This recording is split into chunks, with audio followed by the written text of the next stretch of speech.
line. Another one would be the construction products division of Grace, which just recently demerged from the catalyst business of Grace.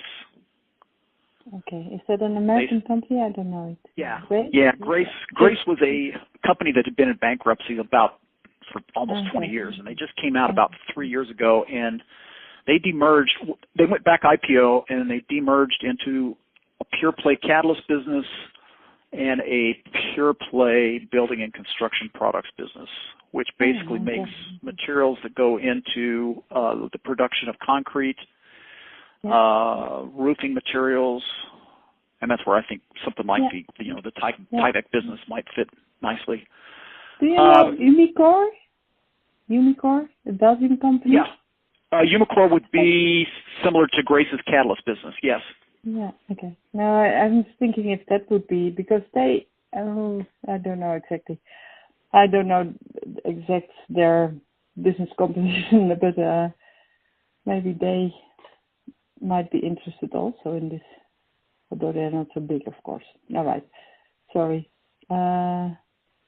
But yeah, so it would be more logical to go to a construction company or a building products company. Yeah. I think. Yeah. I think just because, I mean, you've got to find a strategic buyer that has some construction materials and then some high performance materials like the Kevlar and Nomex. And Certainteed would probably be, or Saint-Gobain would be the closest I can think of. And I think there's been some talks between Saint-Gobain and DuPont in the past around the Tyvek business. Because I think Saint-Gobain has always wanted that business. It's very strong brand recognition, and it fits nicely into their building products portfolio. So that would be a logical strategic owner for that particular business. And then we talked about nutrition and, DSM, Charles Hanson, Novozymes, and others. Yeah. Is that, even for Novozymes, would that be interesting, do you think? Say that again, Wendy. Do you also think it would be interesting even for Novozymes? Because I don't know how, if there's a lot of, maybe there would be too much overlap or too much of the same business, but maybe it would just also fit nicely next to their portfolio already. Yeah, that's a good question. I think they would only be interested in the bioscience piece of that. Yeah. I don't see them being interested in the nutrition piece. So to your point, that probably would require that platform being split split in half. And from the U.S., because there's not so many, I mean, you mentioned a lot of, not all of course, but a lot of companies from Europe. Isn't there more interest from the U.S.? Aren't there any other big players that might be interested in doing things?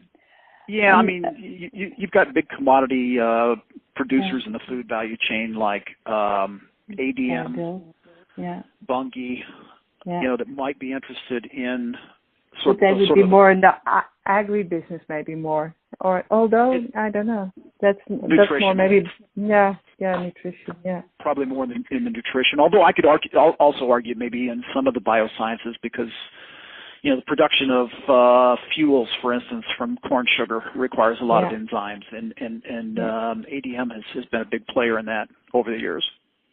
Yeah, that's true.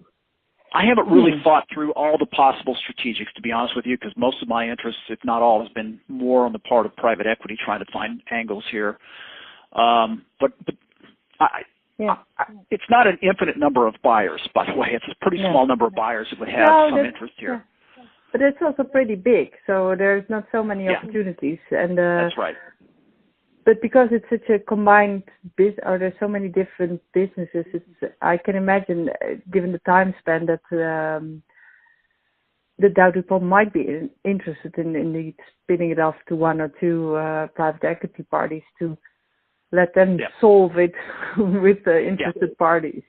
Yeah, we've seen that before. Well, at least in Holland, I've seen that before. That's a way to at least create shareholder value in a shorter term. Although maybe you cannot get the maximum out of the value, but you win a lot in time wise. Exactly, and I think timing is really